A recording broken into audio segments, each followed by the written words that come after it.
class. Thank you guys for your time. I'm going to talk to you a little bit today about the Uyghur people. The Uyghur people are in the Zhejiang province, northwest China. They are different from the Han Chinese in that they are Turkish and of Muslim descent. And because of that, there's been some conflict between the Uyghurs and the Chinese government. And I'll talk to you a little about 5 articles and what they had to say about why that is and what's going on.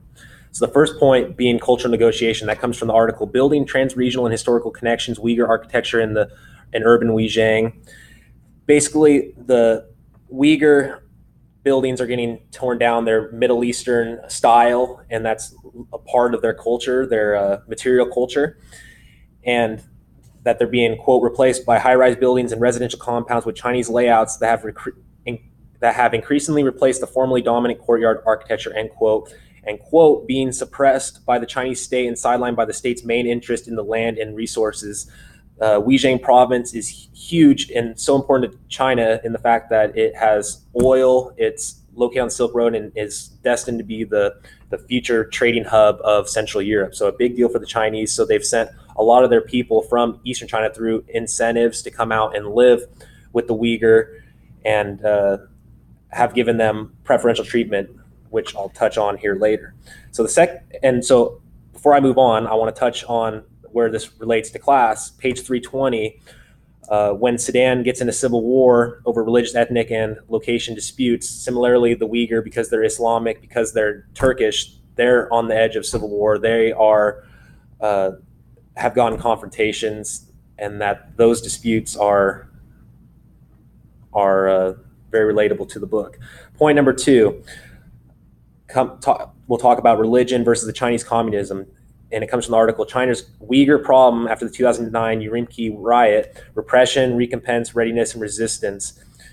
And so what they say is that the Chinese are really monitoring the Islamic religion because they believe it's in its radical form has a form of terrorism, and that it needs to be monitored. So they've really put their thumb on that, and they've, quote, banned all forms of religious activities in school. For while China officially guarantees freedom of religion, minors below the age of 18 are forbidden to engage in religious activities, including fasting. So they've taken away the youth again from that religious tradition. Quote, also, quote, ban behavior such as spotting and, quote, a normally long beard and wearing face cover veils in public places is now illegal, which is a part of the Islamic tradition, which has led to a boiling over of tension between the Uyghurs and the Chinese military police who were there and the Chinese citizens.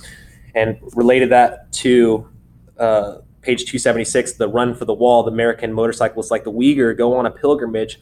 While the one in the article is of a secular pilgrimage, the Uyghur pilgrimage is a religious pilgrimage in which they go to Mecca. It creates a, quote, liminal, unquote, state or a rite of passage. Chinese interference has led to a breakout in violence. Basically, they won't let the Chinese go to Mecca without permission, which is a total violation of rights of the Uyghur people. So talked about the importance of the Zhejiang and the Uyghur people within that, and now talk about the assimilation and how China is really trying to push that and acculturation on the Uyghur people. The article here is From Resistance to Adaptation, the Uyghur Popular Music and Changing Attitudes Among the Uyghur Youth. Basically, teachers are taught to teach only Chinese in school, that it's not important for them to know Uyghur, the traditions and stuff. They shouldn't teach that basically only Chinese language and laws, etc. is important and should be taught. Also, quote, since Zhejiang is considered a political problem, the plan of the central government is to assimilate the Uyghur population into the Han culture, mainly through the process of acculturation and intermarriage. And so the article that I'll tie into, first from the article is, quote, Beijing wants to facilitate encounters between Uyghurs and Hans. For this reason, intermarriage is strongly encouraged. At that point, it became an important goal of the political agenda of the central government towards the Uyghur minority.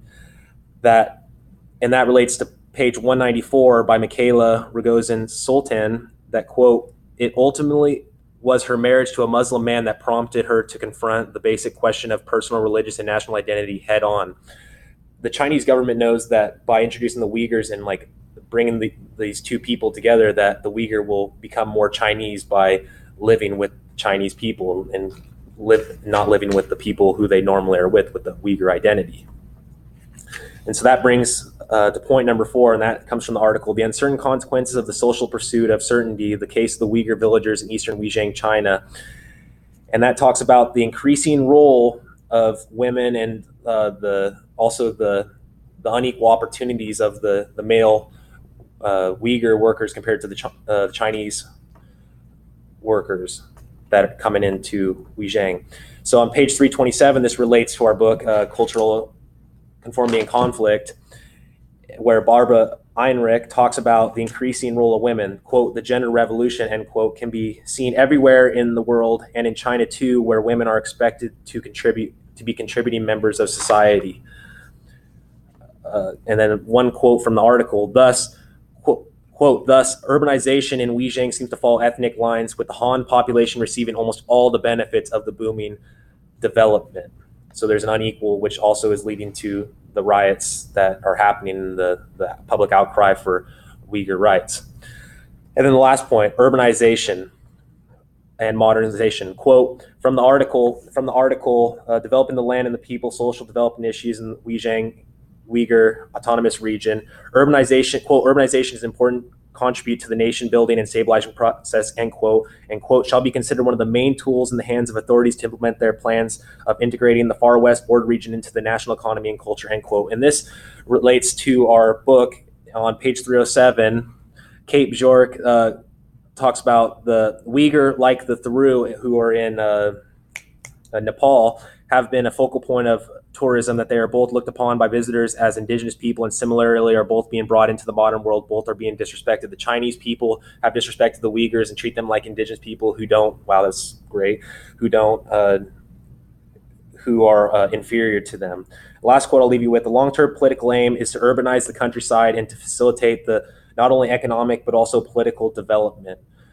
The Uyghur culture is under attack, that was what I'll say to end my remarks, and that China is really pushing towards becoming a powerhouse in the world by controlling that region and just expanding its own Chinese ideals. Thank you guys for your time. Have a great day.